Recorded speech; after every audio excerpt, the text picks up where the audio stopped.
everyone. We are at the Devil's Tree in Port St. Lucie, Florida.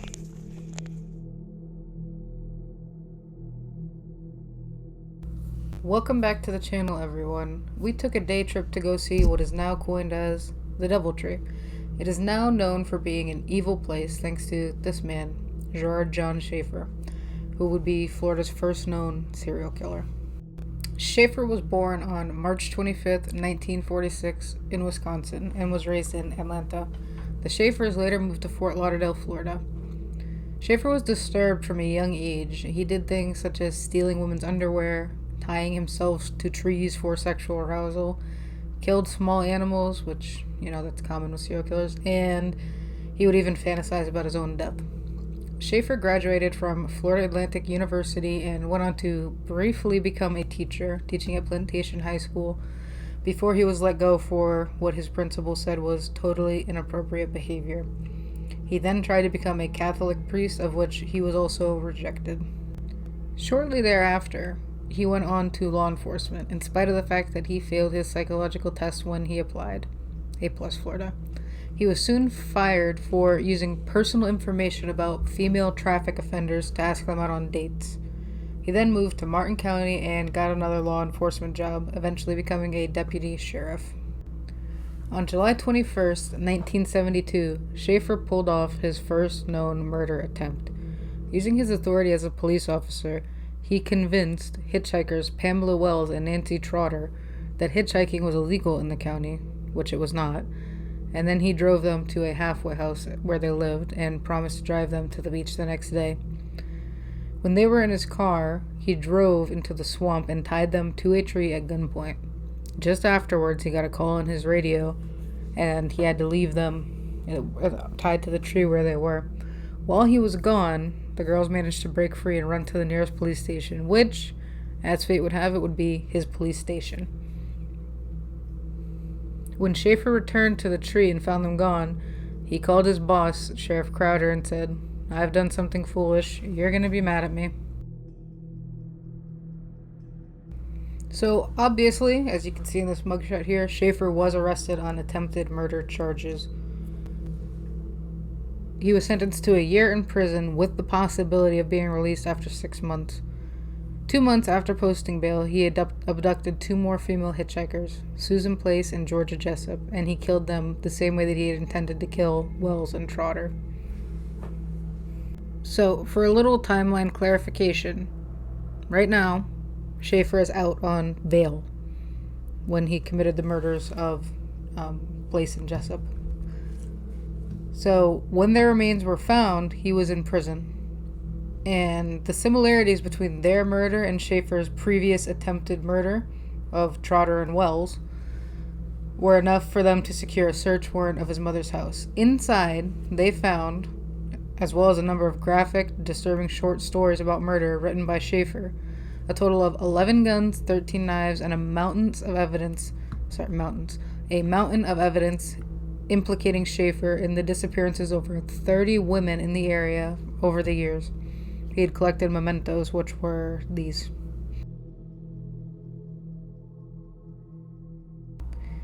In spite of the massive amount of evidence against Schaefer, he was only tried for the murders of Place and Jessup. Because he was sentenced to life in prison for the crime, no other charges were pursued since it was enough to keep him away from the public. On December 3rd, 1995, in Florida State Prison, Schaefer was found stabbed to death in his cell, which was not a surprise because he had a mouth on him and he would often brag about being an amazing, prolific serial killer. Now that we know about the history of Schaefer, why don't we learn about what goes on with the Devil Tree today? Schaefer had believed the tree to have magical powers, and it is why he killed there. After Schaefer was locked up and eventually dead, people did not stop believing that this tree had powers, and oftentimes people went to the tree to practice rituals and occultism. I can prove that, but we'll come back to that in a minute. Because of the influx of people practicing occultism and other nefarious activities at the tree, the county decided to have it removed. As you can see, there are some cuts in the wood. When the county workers tried to remove the tree, their chainsaws broke, and they left to go pick up some new ones. On the way to go pick up the new chainsaws, their vehicle was involved in a head-on collision and they both died. So now we have the urban legend that if you remove pieces of the tree, you're going to get into an accident. So don't go there picking up tree bark and trying to bring it out with you. Probably won't end well for you. Also, I think it's important here to note that cutting down the tree wasn't the only way that the county tried to remove this tree. They tried to poison the tree multiple times. They even went as far as to put a cement block in the middle of the tree to stop its growth. And yeah, I was just there, and I can tell you, it's alive and well. The tree is not dead, it's still alive, so you make of that what you will. Is it dark and mysterious? Let me know what you think in the comments down below. I went there myself, and I'm honestly not really sure, but I can tell you that it definitely felt eerie there. A woman believed the legend so much that when she found out her husband was cheating on her, she decided to go to the tree and take a piece of bark to put it in his vehicle. But does anyone see a problem with that, other than, of course, the attempted murder by dark magic?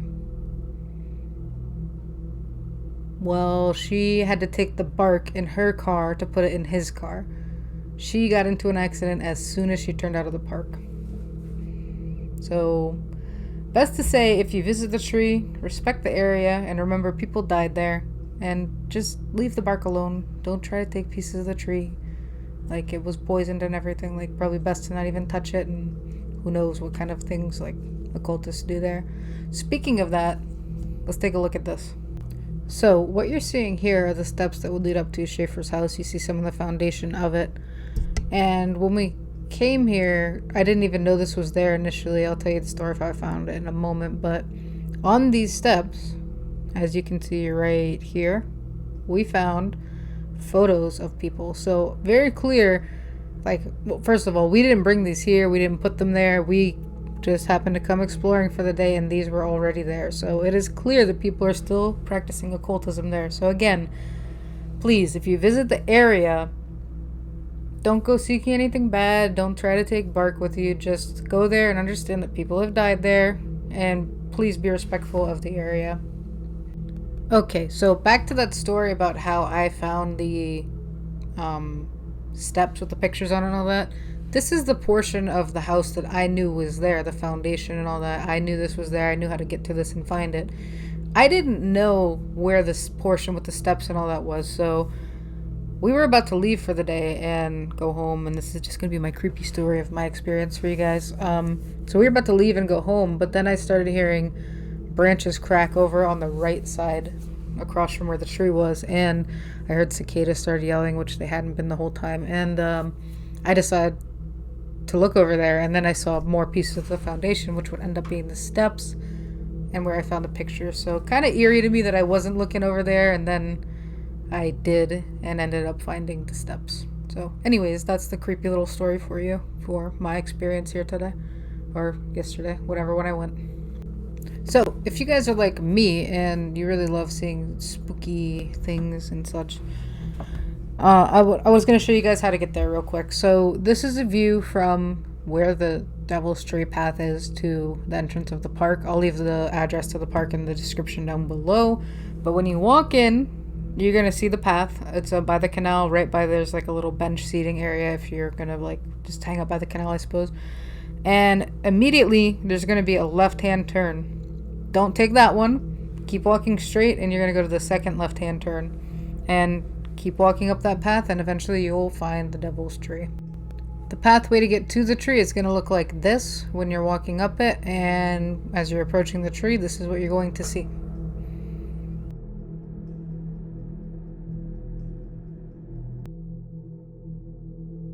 So thank you for everyone for watching. I hope this video gave some good backstory to Florida's first known serial killer and the mysterious Devil Tree.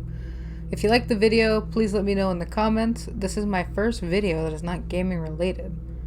Actually, that's not true. I had a Skinamarink video. Anyways, thank you for watching and please consider subscribing. I'm trying to grow the channel, and yeah, if you like the content, let me know and I'll keep trying to find cool stuff like this to make.